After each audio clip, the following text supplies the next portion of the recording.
grano e blu, la sensazione di farsi cullare dal mare, la notte sveglia con mille percussioni,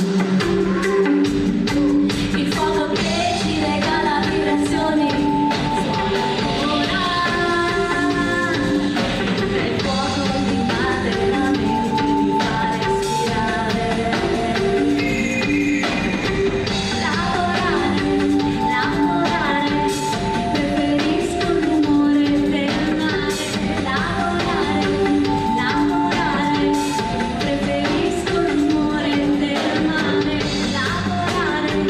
Lavorare, preferisco il rumore del mare.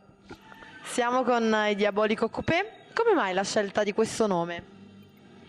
È stata una scelta un po' casuale e comunque il nome deriva da un cartone animato famoso degli anni '80, La corsa più pazza del mondo, è il nome di una macchina e comunque è un nome divertente, frizzante, un po' come siamo noi. Voi provenite da esperienze musicali diverse, come riuscite ad amalgamarvi insieme?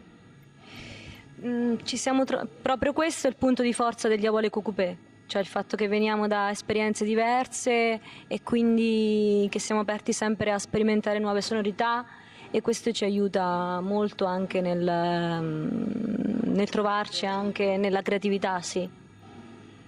Voi siete di Macerata, per cui siete allo stesso tempo i padroni di casa e gli ospiti. Com'è cantare sul palco di Musicultura?